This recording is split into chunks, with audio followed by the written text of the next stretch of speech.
कानी बहू। किशोरी लाल जी के बेटे राघव की शादी की बात जगह जगह चल रही थी, लेकिन किशोरी लाल जी को कोई लड़की पसंद ही नहीं आती थी। और उसकी एक ही वजह थी, किशोरी लाल जी का लालची होना। उनको लड़के वालों से मोटा दहेज चाहिए था और इसी चक्कर में एक दिन वो एक बहुत पैसे वाले के घर अपने बेटे का रिश्ता लेकर पहुंचे। उस आदमी का नाम था ओम प्रकाश। देखिए किशोरी लाल जी, मेरी एक ही बेटी है और मेरी सारी संपत्ति जायदाद सब कुछ मेरी बेटी नैना का ही है। पापा, नाम से लगता है बहुत खूबसूरत होगी। कितना अच्छा नाम है ना, नैना। ओ, वैसे बात तो सही है आपकी। अब इतना पैसा है, जमीन जायदाद है, इकलौती बेटी, आप भी क्या करेंगे? सब कुछ उसे ही देंगे ना। बिल्कुल ठीक पहचाना आपने। बस बेटी की शादी और सारी जायदाद उसके नाम। पापा, बिना देखे हाँ कर दीजिए ना। इतना अच्छा रिश्ता फिर कहाँ मिलेगा? माला माल हो जाएंगे हम। मैं अपनी बेटी को बुलाता हूँ। अरे नहीं नहीं नहीं नहीं, आपकी बेटी का नाम नैना है, सुनकर ही लगता है बहुत सुंदर होगी। रहने दीजिए अंकल, मैं तो आपकी बेटी के नाम से ही इतना खुश हो गया हूँ कि उसे बिना देखे शादी करने को तैयार हूँ। अब तो मैं उसका चेहरा सीधे शादी के बाद ही देखूंगा। और इस तरह राघव नैना का चेहरा नहीं देखता और उससे शादी कर लेता है। शादी के बाद अपनी सुहाग रात पर जब राघव नैना का घूंघट उठाकर देखता है तो नैना की आंखें बंद थी। कितनी खूबसूरत हो तुम नैना, जरा अपनी आंखें खोलकर मेरी तरफ देखो तो सही। नहीं, मुझे शर्म आती है। अरे, मैंने तुम्हें शादी से पहले भी नहीं देखा, और अब अगर तुम आंखें खोलकर मुझे देखोगी भी नहीं तो मुझे अच्छा कैसे लगेगा? इससे पहले कि नैना अपनी आंखें खोलकर राघव की तरफ देखती, अचानक से लाइट चली गई और राघव नैना को पूरी तरह से देख भी नहीं पाया। अगली सुबह नैना राघव के लिए नाश्ता बनाकर लेकर आई। अरे ये क्या, आधा पराठा सीका हुआ है और आधा बिल्कुल कच्चा। ये तुमने क्या किया नैना? बहू, तुमने क्या आधा पराठा तवे से नीचे लटका कर रखा था, जो आधा सिका है और आधा कच्चा? मुझे जितना दिखेगा उतना ही तो सीखूंगी ना पापा जी।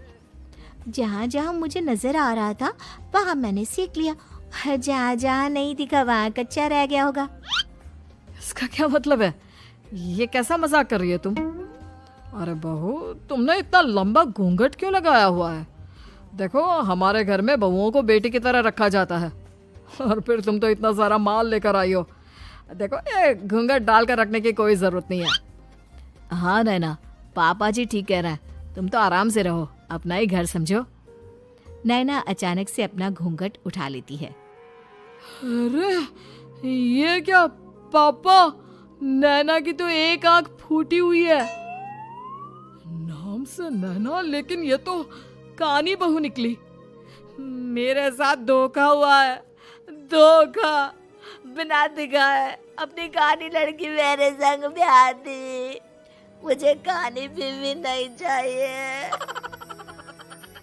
मुझे अभी ओम प्रकाश जी से बात करनी पड़ेगी। आखिर उन्होंने मेरे साथ ऐसा किया क्यों? अरे, आप लोगों ने ही तो पापा से कहा था कि आप लोग शादी से पहले मुझे देखना नहीं चाहते। अब मेरे पापा पर क्यों इल्जाम लगा रहे हैं? अरे लेकिन उन्हें बताना तो चाहिए था ना कि तुम कानी हो, एक आंख से तुम्हें दिखाई नहीं देता। किशोरी लाल और राघव नाराज होकर ओम प्रकाश को अपने घर बुलाते हैं। पापा जी, ये आपने क्या किया? शादी से पहले बताया क्यों नहीं कि नैना की आंखों में परेशानी है? अरे, आप ही ने तो लड़की देखने से मना कर दिया था। अरे लेकिन आप बता तो सकते थे। आपको तो हमारी बेटी की प्रॉपर्टी चाहिए थी, वो भी पूरी की पूरी। अब क्या हुआ अगर उसे आधा दिखाई देता है? प्रॉपर्टी तो आपको पूरी मिल गई ना। अरे ये क्या बात हुई? मेरी शादी प्रॉपर्टी से नहीं, आपकी बेटी से हुई है। अब ये तो पहले सोचना चाहिए था, तब तो मेरी प्रॉपर्टी देखकर तुम्हारी जुबान लप लपा रही थी। लेकिन मैं कानी लड़की को अपनी बीवी बनाकर नहीं रख सकता। पापा, कुछ करिए ना आप। हाँ, करता हूँ। देखिए ओम प्रकाश जी, आप हमारे साथ ऐसा नहीं कर सकते। और तुम देखो, अगर तुमने मेरी बेटी से शादी तोड़ी ना, तो जो भी प्रॉपर्टी मैंने तुम्हें दी है वो तो पूरी की पूरी वापस ले ही लूंगा, और आधी प्रॉपर्टी तुम्हारी भी लूंगा। अरे मेरी आधी प्रॉपर्टी भला क्यों लेंगे आप? इसलिए क्योंकि मेरी बेटी को आधा नजर आता है और उसकी नजर अभी तक तुम्हारी आधी जायदाद पर ही पड़ी है। अब तुम उसे घर से निकालोगे तो कुछ तो लेकर जाएगी ना। और अगर हम आपकी बेटी को अपने घर की बहू बना कर रखे तो? तो तुम्हारी पूरी प्रॉपर्टी तुम्हारी ही रहेगी, और जो मैंने तुम्हें दिया है ना, उसमें से बस मैं आधा लेकर जाऊंगा। अरे लेकिन अब आप अपनी दी हुई प्रॉपर्टी में से आधी वापस क्यों लेकर जाएंगे? अगर मैं आपकी बेटी को अपनी पत्नी बनाकर रखने को तैयार हूं तो? इसलिए ताकि भविष्य में अगर तुम मेरी बेटी को धोखा दो तो उसके पास कुछ तो रहे जो पति का हो। वैसे मेरे पास तो बहुत कुछ है, लेकिन अपने पति की कोई निशानी तो उसके पास होनी चाहिए ना। अब अगर तुमने मेरी बेटी को कानी कहा तो तुम्हें प्रॉपर्टी भी कानी ही मिलेगी, पूरी नहीं। जमाए राजा। किशोरी लाल और राघव समझ चुके थे कि वो बुरी तरह फंस चुके हैं और अब उनके पास वहां से निकलने का कोई चारा नहीं है। अब समझ में आया ना, लालच बुरी बला होती है। एक तो तुम्हें प्रॉपर्टी मिली, ऊपर से बीवी मिली, उसमें तुम्हें नखरे भी दिखाने हैं। आए बड़े, चुपचाप बैठो दोनों। कुछ दिनों के बाद नैना राघव की कार लेकर बाजार घूमने निकलती है और जब कार लेकर वापस आती है, ये क्या? एक तरफ से मेरी गाड़ी पूरी खराब हो चुकी है। लगता है तुमने मेरी गाड़ी को किसी दूसरी गाड़ी के साथ एक्सीडेंट किया है। अरे अरे कितना बड़ा नुकसान कर दिया तुमने बहू। वो क्या है ना पापा जी, मुझे एक आंख से दिखाई नहीं दे रहा था, सामने से गाड़ी आ रही थी। मुझे तो सिर्फ आधा ही दिखाई दिया और वो गाड़ी मेरी कार से रगड़ते हुए निकल गई। अब मैं क्या करूं बताओ? आप इसे ठीक कराने के पैसे कौन देगा? तुम्हारे पापा।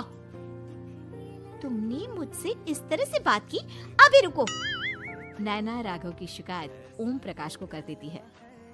देखो राघव, अब जो मेरी आधी प्रॉपर्टी तुम्हारे पास थी ना, उसमें से आधी और मैं लेकर जाऊंगा, क्योंकि तुमने मेरी बेटी को डांटा। अरे नहीं नहीं पापा जी, गलती हो गई, माफ कर दो। गलती की तो कोई गुंजाइश ही नहीं। अगली बार मेरी बेटी को डांटा तो बची हुई आधी में से आधी और ले जाऊंगा। लालच के चक्कर में हम दोनों ने बहुत बड़ी गलती कर दी बेटा। एक तो तुम्हें कानी बहू मिली और ऊपर से जो माल मिला वो भी काना। इस तरह राघव की हर एक गलती पर ओम प्रकाश उसकी प्रॉपर्टी का आधा आधा हिस्सा लेकर अपना सारा माल वापस ले गया और राघव को कानी बीवी से काम चलाना पड़ा। भाई लालच वाकई में बुरी बला है।